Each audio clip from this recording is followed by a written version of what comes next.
Begitu Ahmad bermalingkan diri, seakan-akan ada sosok bayang-bayang yang melalui Ahmad dari tempat pengimaman keluar. Ahmad penasaran, melihat kamera, begitu melihat di kamera hasil fotonya, Ahmad langsung kaget. Aneh, melihat lagi Ahmad ke posisi itu tidak ada siapa-siapa. Dan ini ketemu kakek-kakek jam 9 malam. Suatu hal yang di luar logikanya Ahmad. Karena kakek-kakek di situ yang mengajak Ahmad masuk ternyata sudah tidak ada dan tidak meninggalkan pesan apapun. Si Ahmad kebingungan. Ya Allah, ya Rasulullah, ini ada apa?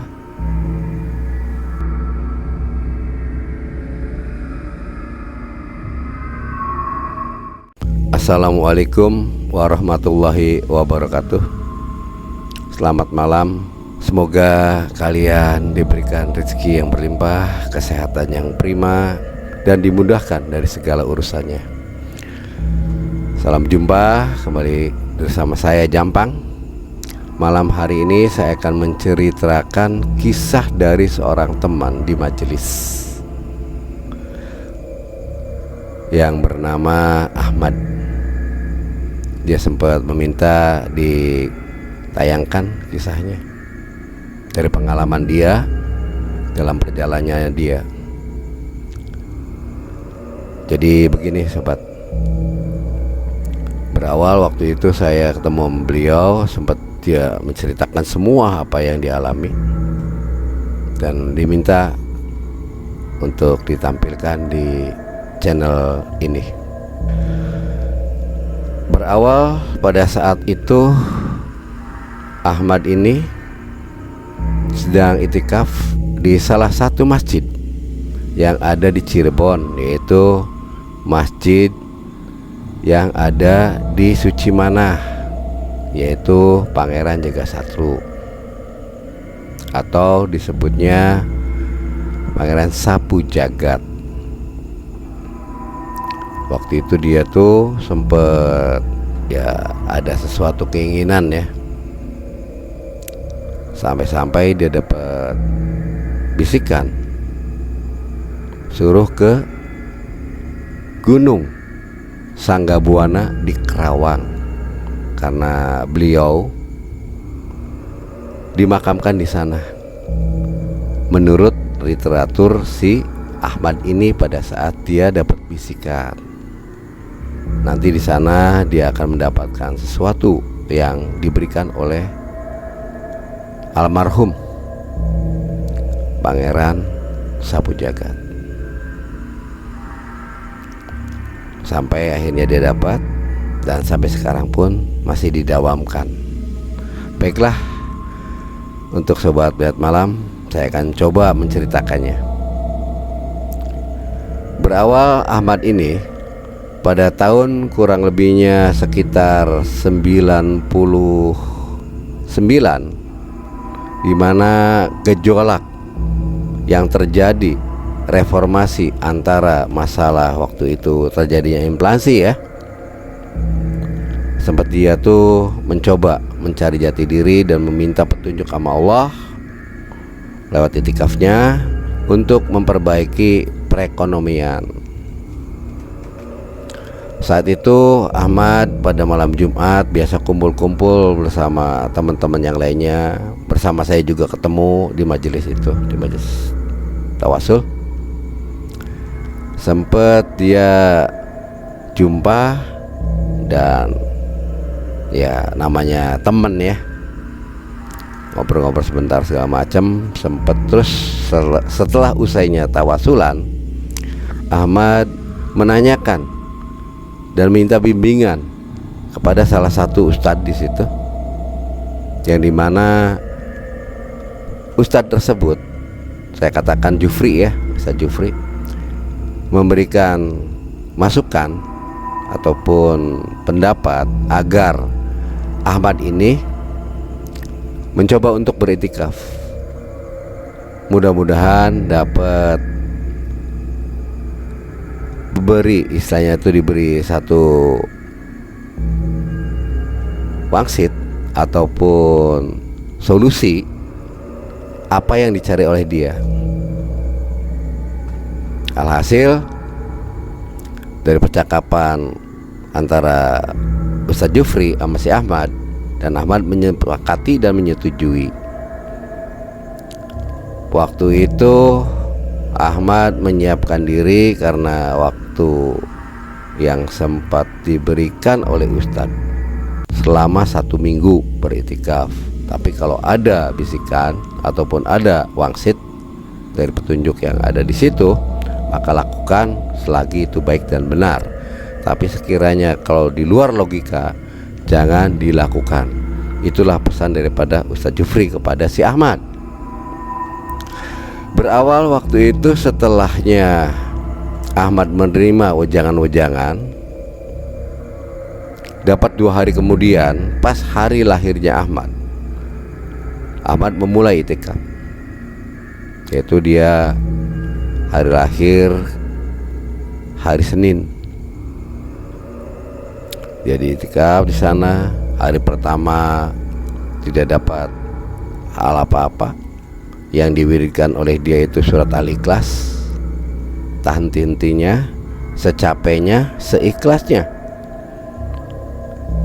Kurun waktu kurang lebih 4 hari sudah berlalu. Ahmad waktu itu beriktikaf di Masjid Jagasatru ataupun Pangeran Suci Manah atau Pangeran Sapu Jagat. Ya, di mana lokasinya mungkin warga Cirebon, khususnya warga kota Cirebon mungkin tahu. Mungkin yang di luar kota Cirebon juga yang pernah ke sana mungkin sudah tahu.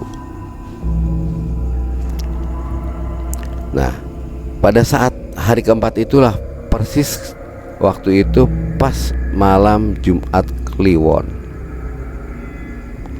Pas malam Jumat Kliwon,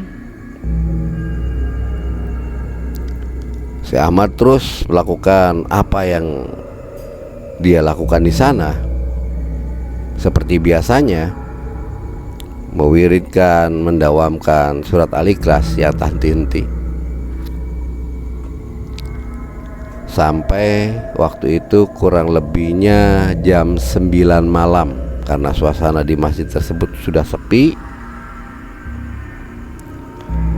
Masuk kurang lebih waktu itu jam 12 malam, Ahmad kedatangan satu sosok yang dikiranya selaku temannya.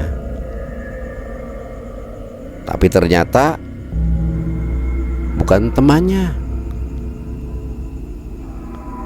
Ahmad sedang khusyuk-khusyuknya membacakan surat Al-Ikhlas. Sempat ada yang mendawamkan salam, Assalamualaikum warahmatullahi wabarakatuh. Ahmad menghentikan sejenak wiridannya. Ahmad menjawab, karena hukumnya bagi orang yang mendengarkan salam itu wajib dijawab.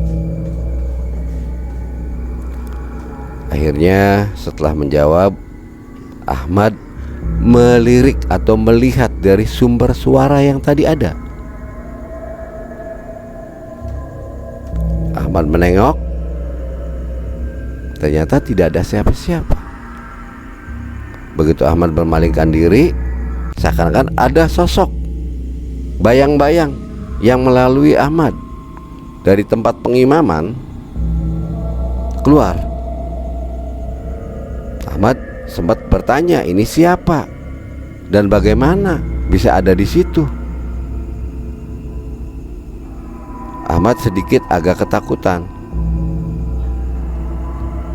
Dia agak ketakutan, namun dengan niat yang bulat sama Ahmad. Ahmad tidak menghiraukan apapun yang terjadi di situ, karena disinilah pikirnya Ahmad, saya sedang menguji apa yang saya inginkan. Mudah-mudahan Allah mengabulkan. Walaupun ini sebagai godaan, hanya sosok bayang saja, tidak dihiraukan. Tak lama kemudian Ahmad berlalu membacakan, terus melafadzkan itu ya, surat Al-Ikhlas. Kurang lebih jam 2:30, mendekati per 3 malam, Ahmad didatangin oleh sosok kakek-kakek. Sosok kakek-kakek menyalami Ahmad. Assalamualaikum warahmatullahi wabarakatuh. Ahmad pun untuk yang kedua kalinya menjawab, Waalaikumsalam warahmatullahi wabarakatuh. Ahmad kemudian mencari titik sumber suara tersebut. Ternyata Ahmad melihat kehadiran sosok kakek-kakek. Sempat Ahmad bulu kuduk tuh merinding, berdiri bulu roma. Siapakah gerangan? Pikir Ahmad barangkali warga setempat yang ingin sholat hajat atau sholat lail di sini, di masjid ini. Ternyata kakek tersebut menanyakan pada Ahmad, sedang apa cu di sini dan mau apa? Ahmad terperanjat dengan pertanyaan kakek tersebut. Ahmad akhirnya memberanikan diri untuk menjawab, saya sedang itikaf kakek, jawab Ahmad, dan saya sedang menggali untuk diri saya sendiri menghadapi situasi ekonomi yang seperti ini. Mudah-mudahan ada petunjuk yang sekiranya bisa dilakukan oleh saya dan mendapatkan apa yang saya inginkan dan dibarokahi oleh Allah. Akhirnya kakek tersebut tuh menyuruh Ahmad, kalau begitu cu, pergilah sana ke Gunung Sangga Buana. Sangga Buana tuh di mana kek? Di Kerawang, deket atau namanya tuh Gunung Loji ya, di wilayahnya Mekarsari. Akhirnya Ahmad juga menerima apa yang dituturkan oleh kakek. Ada apa saya harus ke sana? Karena kakek memberikan jawaban saya harus ke sana atau memberikan petunjuk. Si Ahmad harus ke Gunung Sangga Buana di Kerawang. Betapa jauhnya jarak dari kota Cirebon ke Kerawang. Kalau pakai motor kurang lebih roda 2 ya, itu kurang lebihnya antara 4 jam. Sedangkan Gunung Sangga Buana, Ahmad sendiri belum tahu berapa lama. Akhirnya Ahmad pun melanjutkan wiridan tersebut. Keesokan harinya, selang waktu berjalan, antara jam 10 siang, Ahmad menanyakan kepada Ustadz Jufri tentang apa yang dialami semalam itu. Ahmad menanyakan kepada Ustadz Jufri, dan Ustadz Jufri memberikan, ya sudah Ahmad, saya berikan satu pemikiran kepada kamu untuk memilih. Arti kata begini Mat, sedangkan kita harus bersahabat dengan akal. Sekiranya itu masuk akal dan logika kamu, dan kamu ingin menjawab rasa penasaran kamu dari kehadiran kakek tersebut yang memberi petunjuk pada kamu untuk ke Gunung Sangga Buana, di sana ada jawabannya, ya silakan saja lakukan. Tidak pun itu hak kamu. Ahmad masih bertanya, saya menanyakan tujuannya bagaimana ini, apakah harus saya lakukan? Kok sekarang berbalik, saya bagaimana saya? Ahmad agak termenung, memikir sejenak.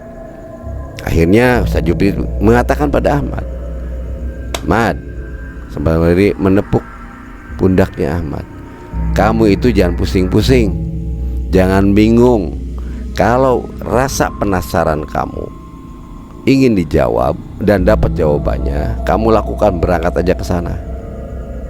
Hanya saya berpesan pada kamu, kalau iya ke sana, sebelum kamu mendaki, awal kamu masuk ke wilayah tersebut, kamu kirim doa, minta kekuatan, minta keselamatan, dan minta perlindungan Allah agar kamu dijauhi dari hal-hal yang tidak diinginkan.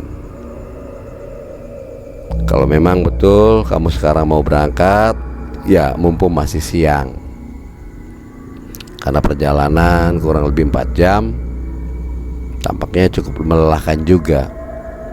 Iya juga sih Ustadz.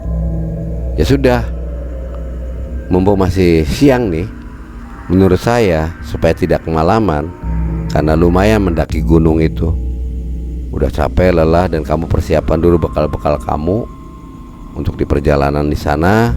Sedangkan jarak yang ditempuh kita kan belum tahu berapa lama. Berapa lama kira-kira ya Pak Ustadz?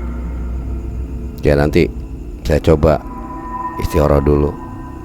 Ustadz Jupri mencoba meminta petunjuk berapa lama perjalanannya yang akan ditempuh oleh Ahmad dari kaki bukit sampai ke tempat yang dituju oleh Ahmad, yaitu di puncak Gunung Sanggabuana. Setelah Ustadz Jupri itu meminta petunjuk dan akhirnya didapatinya, alhamdulillah, Mat, menurut daripada apa yang tadi saya minta, arahan-arahan, alhamdulillah sudah didapati. Kurang lebihnya kamu berangkat dari namanya kaki bukit sampai ke puncak itu kurang lebih 7 jam. Cukup melelahkan, Mat.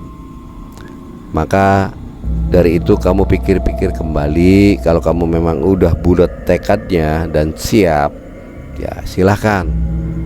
Dan persiapkanlah bekal-bekal serta air minum. Yang namanya di puncak ataupun di gunung itu pasti cuacanya itu dingin, hawanya dingin. Kamu persiapkan dulu segalanya, ya sampai kamu sana kedinginan. Nah, saya ada bekal, Mat. Kebetulan kemarin itu saya membuat ramuan untuk penghangat tubuh karena cuaca lagi kurang membaik. Ini saya buat racikan sendiri berupa gula merah dengan parutan jahe. Terus kalau memang suka pedas ya dikasih sahang. Karena saya suka pedas, kasih sahang sedikit ini, Mat. Maksudnya gimana, Pak Ustadz? Nanti dalam perjalanan apabila suhu tubuh kamu agak kedinginan ditelan, ini di mamah nih, kayak macam layaknya permen jahe, untuk penguat tenaga kamu dan penghangat tubuh kamu. Akhirnya satu kantong itu, satu kresek yang dibuat oleh Ustadz Jupri dikasihkan ke Ahmad. Ahmad pun menerimanya dan mengucapkan banyak terima kasih. Terus si Ahmad ditanya oleh Ustadz Jupri, kamu berangkat ke sana mau naik mobil atau naik motor? Naik motor lah Pak Ustadz, karena saya punyanya motor. Kemungkinan kalau naik motor kan bisa istirahat, kalau capek bisa istirahat dulu, karena perjalanan cukup melelahkan. Ya sudah, Mat, karena memang ini waktu udah mendekati siang, maka siap-siaplah. Kamu siapkan jaket yang tebal dan persiapan perbekalan air serta makanan. Singkat cerita, Ahmad semua bekal-bekal itu disiapkan semua dan berangkatlah Ahmad. Sampai perjalanan yang dituju oleh Ahmad, alhamdulillah tidak ada masalah apa-apa. Dan saatnya Ahmad datang di sana, yaitu berawal nanya-nanya dan ditujukan ke sana arahnya. Kebetulan waktu itu Ahmad kurang lebihnya jam 2:30 ya nyampai di sana, itu kurang lebihnya antara jam 3-an lah, mendekati asar. Begitu agak istirahat, udah nyampe di tempat tuh Ahmad, ada sesuatu hal yang Ahmad masih bertanya, ini berapa lama 7 jam ke sana, bagaimana rutenya, siapa istilahnya penunjuknya. Memberanikan diri, Ahmad bertanya pada seseorang yang ada di warung di bawah tersebut, "Mas, mau ke puncak? Hati-hati, memang jalan masih setapak, tapi udah ada arahnya. Nanti kalau lewat di situ Gendis, alur ke situ, ya tolonglah Mas baca-baca, kirim hadiah Al-Fatihah kepada Nyai Gendis, karena beliau di situ itu penunggu. Jangan tertarik oleh keindahan air terjun ataupun situ, tapi lupa akan diri, khawatir ada apa-apa." Ya sudah Ki, si Ahmad memberikan ucapan terima kasih kepada seseorang yang udah tua yang menunjukkan arah ke Gunung Sanggabuana. Azan asar berlalu. Ahmad setelah melakukan sholat asar, Ahmad memberanikan diri dan udah niatan bulat, motor disimpan, dititipkan di salah satu warung, dan Ahmad berjalan berawal melalui ke situ Gendis. Cuaca memang udah lumayan enak, sejuk ya. Pemandangan pun indah-indah. Apalagi Ahmad melihat air terjun yang begitu indah. Dan ada satu keanehan, kok banyak istilahnya di situ tuh bertebaran sidi atau celana dalam. Ada apa? Ada yang lihat celana dalam, ada yang melihat juga kaos dalam. Kok berserakan? Setiap lewat ada yang buang situ. Akhirnya Ahmad tidak menghiraukan, hanya pertanyaan di hati, nantilah mungkin ada jawabannya. Teruslah berjalan. Sampai waktu itu Ahmad sedang istirahat karena capek ya. Dia membuka perbekalan, makan 1 bungkus roti coklat. Setelah minum, roti coklat udah habis nih, minumlah Ahmad. Pada saat dia dapat 1 teguk, Ahmad ditanyai oleh seorang perempuan, udah tua tapi cantik.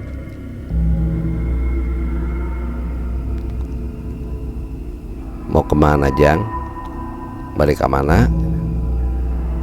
Ahmad agak gelagapan. Sampai namanya itu air minum sempet kayak kesedat, kesemburlah langsung. Buru-buru mau menjawab dari sosok yang baru hadir dan menanyakan pada Ahmad. Sempet air keluar dari mulutnya Ahmad. Dan buru-buru Ahmad mengusap, dan Ahmad memberikan satu jawaban pada seseorang tersebut. "Lihatlah, gini Bu," karena itu lihatnya seorang ibu-ibu, "saya mau ke puncak gunung ini, Gunung Loji atau Gunung Sanggabuana." "Oh gitu ya, lumayan jauh. Hati-hati, bekalnya udah ada belum?" "Udah ada." Akhirnya Ahmad berpamitan untuk melanjutkan perjalanan, karena perjalanan ini cukup melelahkan. Karena 7 jam. Coba bayangkan aja, 7 jam kalau berangkat habis asar kurang lebih jam 4. Sampai di sana itu kurang lebih, kalau tidak ada rintangan, jam 11 malam. Bisa-bisa sampai jam 12 malam.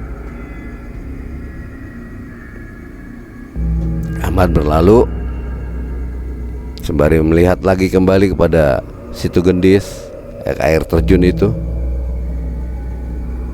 Melihat lagi sembari berjalan, indah sekali viewnya, enak nih kalau untuk selfie-selfiean di sini, pikirnya Ahmad. Namun saya lagi ada misi lain, mungkin lain waktu, pikir Ahmad.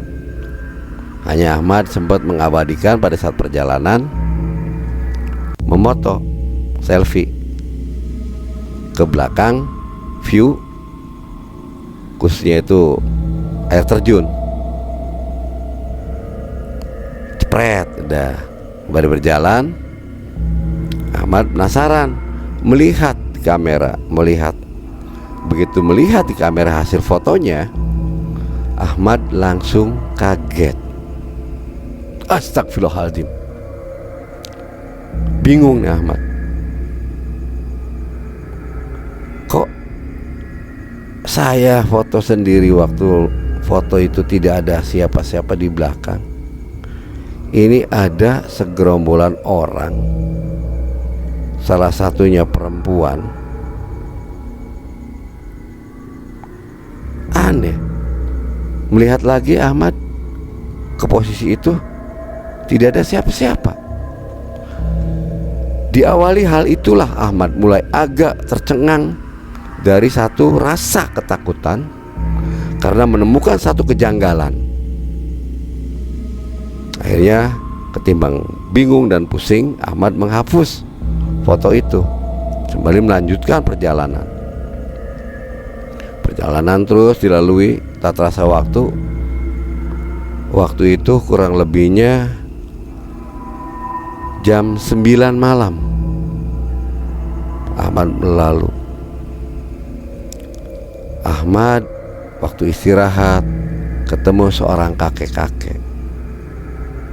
Kakek udah tua, berjalan mendaki terus sampai Ahmad kebingungan. Disenter sama dia, kok nanjak terus, kuat nih orang. Senter lagi, masih bener, diam aja. Sempat Ahmad menanya pada kakek tersebut, "Kek, mau kemana?" Kakek tersebut tidak menjawab sepatah kata pun. "Assalamualaikum, Kek." Akhirnya kakek tersebut menjawab, "Waalaikumsalam warahmatullahi wabarakatuh." "Ya Kasep, ada apa?" "Kakek mau kemana?" "Istirahat dulu Kek, nemenin saya di sini.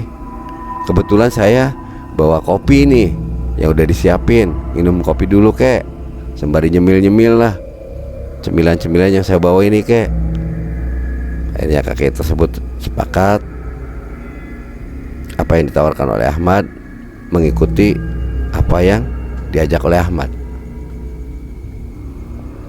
Kakek tersebut meraih satu tempat minuman yang berisi kopi yang disodorkan oleh Ahmad. Namun kakek tersebut menolak cemilan, hanya kopi saja yang diminumnya. "Mau kemana Kek?" Ahmad menanyakan pada kakek tersebut. "Mau ke atas Cep." "Acep mau kemana?" "Sama Kek, mau ke atas." "Ditemenin Kek?" "Karena saya bawa baterai, kakek kan enggak. Kalau kali kakek nanti kesasar, gak tahu jalan." Pikir Ahmad juga gak tahu jalan, karena baru pertama kali Ahmad boleh katakan datang ke Gunung Sanggabuana. Pendakian awal Ahmad, berawal istilahnya melakukan perjalanan, ketemu sosok perempuan. Di situ gendis dan berpose selfie. Di situ dia menemukan kejanggalan-kejanggalan, sampai terekam di fotonya juga. Sempat istilahnya Ahmad bertanya-tanya, karena untuk menghilangkan rasa takut akhirnya dihapus. Dan ini ketemu kakek-kakek jam 9 malam, suatu hal yang di luar logikanya Ahmad. Namun karena tekad bulatnya Ahmad ingin mendapatkan satu jawaban, apa yang dikatakan kakek pada saat di Masjid Suci Mana ataupun Sapu Jagat, Pagar Sapu Jagat. Akhirnya Ahmad sepakat untuk menerima kakek tersebut untuk berangkat duluan. Udah buru-buru Mat, nih Dek, Ada dari mana? Saya dari Cirebon. Dari Cirebon ya. Emang kenapa? Kayak enggak mau ke leluhur ya? Ahmad bingung, ke leluhur maksudnya gimana dalam hati kecil Ahmad.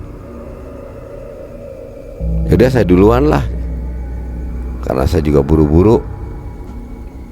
Akhirnya Ahmad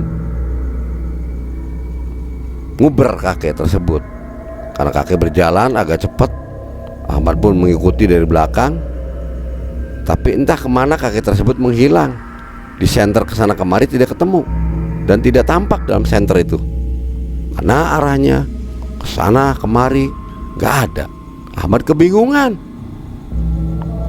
Waduh, pusing ini. Ini pikirnya Ahmad udah setengah perjalanan, udah di tengah-tengah gunung. Akhirnya Ahmad maksakan diri, tekad bulat untuk melanjutkan perjalanan. Berjalannya terus. Akhirnya kurang lebih jam 11, karena Ahmad pakai jam tangan dan menunjukkan juga di HP juga ada menunjukkan waktu. Waduh, ini sampai kapan ini saya datang dan menemukan sesuatu hal yang tadi dapat ilafat atau wangsit yang ada di masjid waktu di Suci Mana itu? Dalam hati kecil Ahmad bertanya. Akhirnya kakek tersebut ketemu lagi oleh Ahmad. Kakek itu melewati Ahmad lagi. Dalam saatnya Ahmad duduk, Ahmad agak terperanjat karena malam hari, suasana gelap. Hanya api yang dibuat oleh Ahmad untuk menghangatkan tubuh. Dan Ahmad pun menyemil perbekalan yang dari Ustadz Jupri itu untuk menghangatkan tubuhnya dia, yaitu campuran jahe dengan gula merah dan lada. Samar-samar tampak wajahnya kakek, kayak yang dari tadi ketemu, pikir Ahmad. Kek, mau kemana? Dari tadi kakek udah berangkat duluan, kok sekarang saya istirahat kakek? Apa kakek sasar? Makanya kek, ayo bareng aja. Akhirnya kakek tersebut menanyakan pada Ahmad, sebenarnya kamu mau kemana, Cuk? Ahmad menceritakan apa yang didapati waktu saat di masjid Pangeran Sapu Jagat atau Pangeran Suci Mana di masjid tersebut. Ya sudah, kalau gitu saya antar. Kakek tersebut menjawab ke Ahmad. Akhirnya Ahmad pun mengikuti derap langkahnya kakek. Masih lama enggak ke tempat itu, kek? Enggak, kata itu. Si Ahmad agak kebingungan, menemukan satu kayak macam gubuk ya. Disuruh masuk. Singkat cerita nih, Ahmad nih sama kakek udah nyampai kepada apa yang mau dituju. Di situ ketemu salah satu gubuk. Si Ahmad diajak masuk oleh kakek tersebut. Dan Ahmad agak kebingungan disuruh masuk. Kok di sini ada rumah ataupun gubuk? Makanya di atas lagi. Kebingungan lah Ahmad. Hanya dengan ajakan tersebut Ahmad memberanikan diri. Takutnya hal-hal yang di luar nalar terjadi. Karena meminta perlindungan Allah, selalu membaca terus surat Al-Ikhlas juga.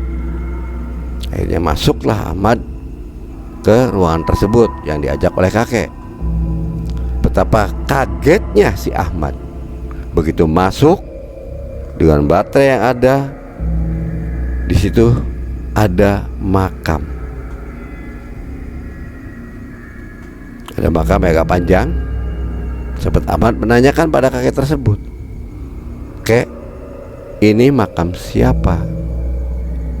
"Ya leluhur kamu." "Leluhur kamu?" Maksudnya saya nggak ngerti kek. Kamu berasal dari Cirebon.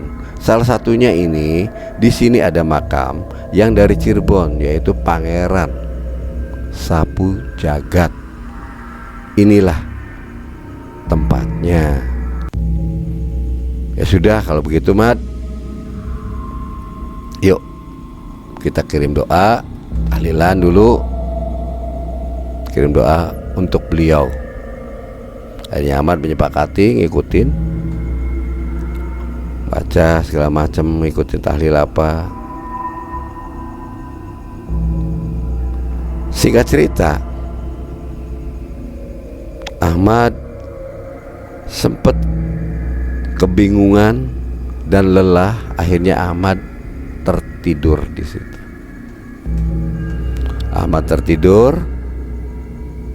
Dalam satu tidurnya ini, Ahmad dapat sebuah perintah ataupun petunjuk dari seseorang yang di alam mimpi itu. Berawal saat itu mimpinya Ahmad bingung karena Ahmad tuh ada di suatu hamparan yang tidak berujung, semuanya putih seperti awan. Dipinjak pun Ahmad tidak bisa melihat kakinya, telapak kaki juga tidak terlihat. Seakan-akan kaki itu diselimuti oleh asap. Dan sosok kakek-kakek datang. Seorang kakek-kakek yang masih gagah berani, sekel, keker, tapi sudah lanjut usia. Si kakek tersebut dalam mimpinya si Ahmad memberikan sesuatu kepada Ahmad. Berawal Ahmad ditanyai, kenapa cucu datang kemari dan ada perlu apa cucu datang kemari. Akhirnya dalam mimpi itu Ahmad mengatakan, begini kek, saya datang dari Cirebon. Saya sedang kebingungan, ingin mencari jati diri dan ingin merubah nasib saya karena perekonomian terpuruk, supaya dapat pandangan, langkah-langkah agar saya bisa berubah perekonomiannya, tapi dengan jalan yang halal dan diridhoi oleh Allah. Oh gitu ya. Kakek tersebut memberi jawaban kepada Ahmad. Baiklah kalau gitu cu, saya beri satu amalan untuk kamu yang sampai kapanpun kamu jangan sampai lepaskan. Insya Allah apa yang kamu harapkan dan kamu inginkan akan terwujud atas kehendak Allah. Apa kek? Saya belum tahu maksudnya kakek. Saya beri satu amalan untuk kamu. Akhirnya kakek melafazkan sebuah amalan berupa sholawat. Akhirnya Ahmad pun menanyakan berapa banyak yang harus saya ucapkan kek dalam mendawamkan salawat tersebut, dan berapa lama saya harus mengerjakannya. Kakek tersebut memberikan jawaban dari pertanyaan Ahmad. Selama nafas kamu masih berhembus, lantunkanlah salawatmu, karena dengan bersalawat itulah kamu akan dimudahkan dari segala urusan. Akhirnya Ahmad menerimanya karena tidak ada panjang lebar waktu berapa lama, berapa banyak, hanya ucapan itu yang kakek tuturkan pada Ahmad. Akhirnya Ahmad menerimanya. Singkat cerita, siang pun berlalu. Ahmad juga terbangun dari tidurnya, dan Ahmad kebingungan saat bangun karena kakek-kakek di situ yang mengajak Ahmad masuk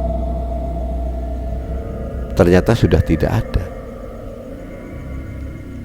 dan tidak meninggalkan pesan apapun.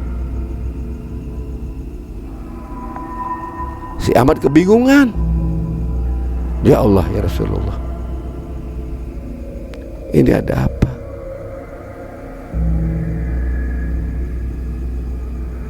Akhirnya Ahmad tidak pikir panjang, hanya dapat wangsit yang dari mimpi tersebut, diberilah oleh kakek tersebut berupa sholawat.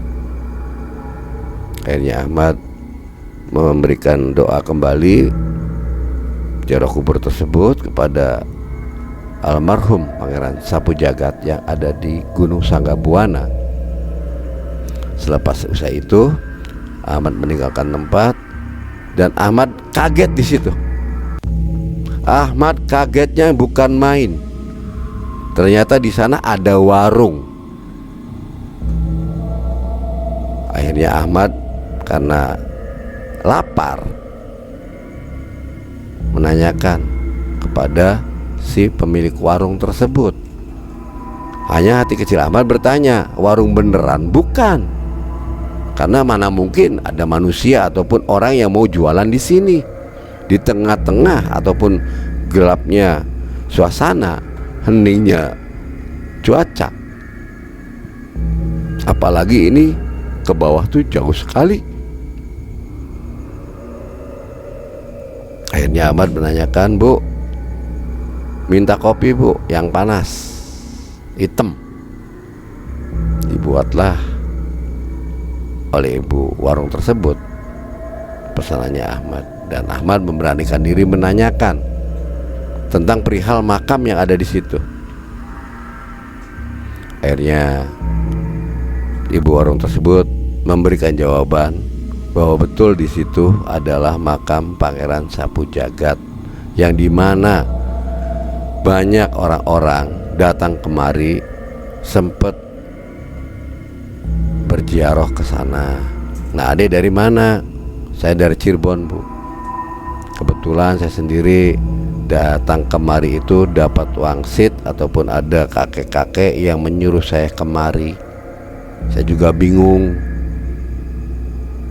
Alhamdulillah Kasep, kamu tuh milik banget, bisa masuk ke dalam. Ini nggak biasa-biasanya. Memang kenapa, Bu? Mana mungkin itu boleh dikatakan pintu tuh dikunci, ada bisa masuk ke dalam, dari mana lewatnya? Ahmad agak kebingungan lagi. Apa iya? Buktinya tadi saya keluar tuh boleh dikatakan pintu tidak dikunci, tidak ada itu dan ini. Yang bener, Bu. Ahmad akhirnya menyudahi pembicaraan sama si ibu warung. Kembali lagi Ahmad ke lokasi tersebut. Ternyata betul di situ pintu terkunci. Ahmad tambah merinding. Saya masuk dari mana dan kakek tadi malam tuh siapa? Dalam hati kecil Ahmad, ya Allah, kalau memang ini baik untukku dan ini memang barokah darimu, aku terima amalan ini. Tapi saya banyak kebingungan, ya Allah. Akhirnya Ahmad memutuskan kembali ke warung untuk melanjutkan minum kopi dan makan cemilan-cemilan yang ada di sana. Selesai itu Ahmad membayar semua yang diminum dan dimakan. Kepada ibu warung, Ahmad pamitan, jadi hati-hati Kasep, mumpung masih siang. Aduh, alhamdulillah kuatnya tong hilap pilih kadide mampir atuh. Iya, Bu. Ahmad akhirnya meninggalkan ibu warung tersebut. Singkat cerita, dalam perjalanan itu Ahmad kebingungan karena apa? Di sana melihat lagi celana dalam, di situ melihat lagi celana dalam, di sini celana dalam. Ini sepanjang perjalanan banyak sekali tuh celana dalam yang ada di sana. Bahkan kaos dalam pun ada. Sampailah akhirnya Ahmad tuh ke Situ Gendis kembali. Di situ Ahmad menemui seorang kakek, yang sebutlah kakek ya karena udah tua, menanyakan perihal permasalahan yang ditemui oleh Ahmad, berserakannya celana dalam serta kaos dalam di sana. Ada apa ini? Sempat akhirnya kakek tersebut menjawab, kebanyakan orang yang datang kemari membuang celana dalam atau pakaian dalamnya itu jelas-jelas untuk membuang sial, Dek. Nah, Dek, apakah membuang celana dalam ataupun pakaian dalam? Ahmad kebingungan dan terperanjat. Memang iya apa? Apa iya ini? Buang celana dalam untuk buang sial atau melepaskan daripada keapesan? Ahmad gak pikir panjang dan akhirnya Ahmad menjawab, saya datang kemari tidak membuang celana dalam maupun pakaian dalam, kek. Saya datang kemari dapat wangsit untuk melanjutkan perjalanan untuk ke arah sini, yaitu menemui seseorang. Ternyata di situ hanya masuk dalam makom. Ada makom di sana, di mana orang mengatakan di sana itu Pangeran Sapu Jagat. Kebetulan saya sendiri waktu itikaf di masjid di Cirebon tuh di Pangeran Sapu Jagat, di Suci Mana. Alhamdulillah, berarti Ade udah ketemu sama kakek yang kamu cari. Terus dapat apa? Si Ahmad nggak membicarakan apa yang didapati di sana. Hanya Ahmad pertanyaan itu tidak dijawab. Ahmad diam, agak kebingungan, dan kakek tersebut menepuk pundak Ahmad. Sep, si Kasep tentang ngalamun wae. Aduh, kirang sae. Akhirnya Ahmad gagapan, tersadarkan, dan dari pertanyaan dan apa yang ditemukan sepanjang perjalanan saat turun dan mau berangkat awal nih, waktu senja itu Ahmad menemukan celana dalam di sana kemari. Sampai pulang pun sama, berserakannya celana dalam dan pakaian dalam. Akhirnya dijawab oleh kakek tersebut yang ditemui di bawah. Akhirnya Ahmad mendatangi warung yang dimana Ahmad waktu itu menitipkan motor. Ahmad meninggal kakek tersebut, mendatangi warung itu dan berterima kasih kepada si pemilik warung yang dititipi kendaraan oleh Ahmad. Sebelumnya Ahmad pun mempertanyakan kepada si pemilik warung barangkali ada sesuatu hal yang disembunyikan dalam perjalanan ini. Ahmad akhirnya menanyakan tentang masalah Situ Gendis, dan akhirnya ibu warung itu menjawab dari pertanyaan-pertanyaan Ahmad. Kasep, kalau Situ Gendis itu awal mulanya begini. Dulu konon katanya para waliullah pada saat ingin menyebarkan ajaran Islam sampai ke wilayah Karawang itu melalui jalur-jalur yang dari lembah-lembah, sempat mencari perkampungan untuk syiar Islam. Sampai pada itu ini wilayah masih Pajajaran, di mana Prabu Siliwangi selaku raja Pajajaran, para waliullah pamitan kepada Pangeran ataupun Prabu Siliwangi untuk menyebarkan syiar Islam di tataran Pasundan, dan akhirnya mempersilahkannya. Namun untuk mengawasi, karena ini masih wilayah Pajajaran, Prabu Siliwangi mengutus Nyi Gendis bersama pasukannya. Kalau Nyi Gendis itu siapa, Bu? Nyi Gendus itu adalah ratu siluman, yang dimana utusan dari Prabu Siliwangi untuk mengetahui gerak-gerik para waliullah apabila melenceng ataupun bagaimana yang kira-kira jangan sampai merugikan kedaulatan Pajajaran.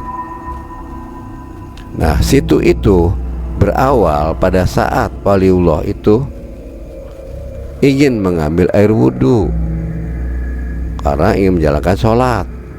Namun di sini tidak ada mata air. Akhirnya salah satu wali meminta ridho kepada Allah, meminta sebuah air. Akhirnya sama Allah dijabah, keluarlah mata air, jadilah itu situ Gendis. Dengan hadirnya situ itu, air mancur, air ini air terjun, si Mas Gendis ini bersama pasukan-pasukan silumannya itu rasa senang, bersyukur. Akhirnya mereka terjun semua ke air tersebut. Makanya di danau itu ataupun di kolam tersebut, hati-hati.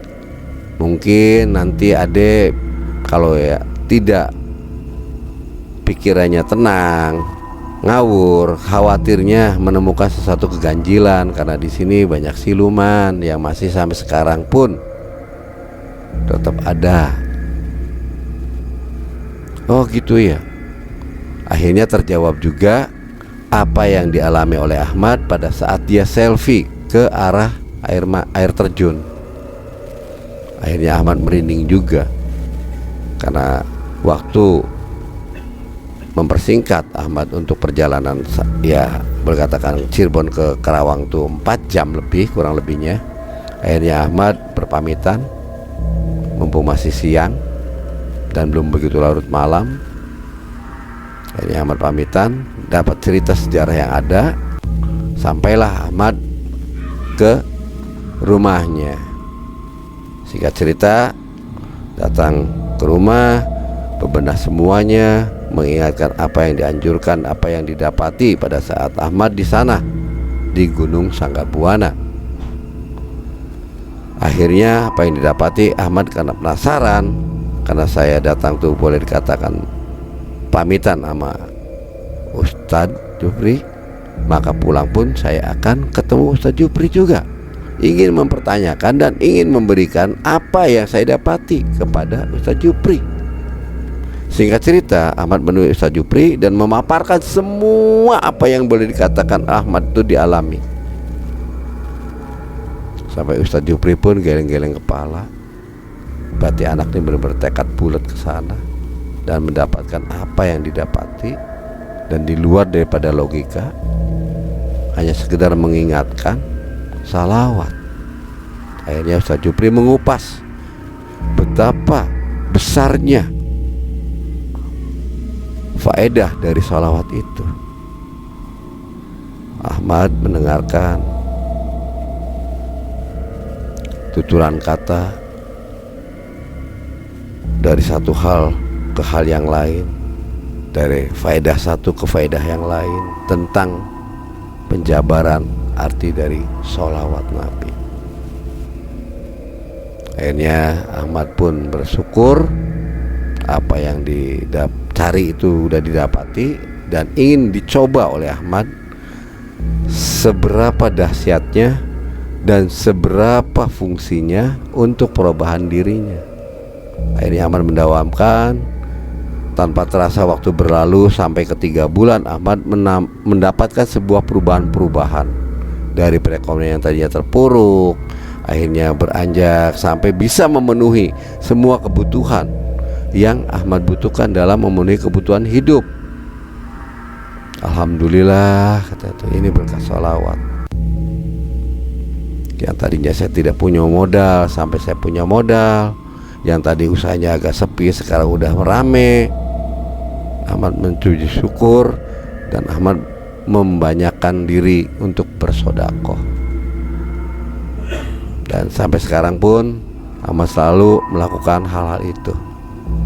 Dimanapun Anda berada, kisah Ahmad yang dalam perjalanan mendapatkan sebuah wangsit, awalnya beritikaf sampai mendapatkan salawat. Apabila cerita ini baik untuk kalian, disimaklah dan ambil yang baiknya dan buanglah yang jauh, buang jauh-jauh yang jeleknya. Semoga penuturan daripada kisah Ahmad di malam ini bisa berfaedah untuk kalian semua, sobat melihat malam dimanapun Anda berada.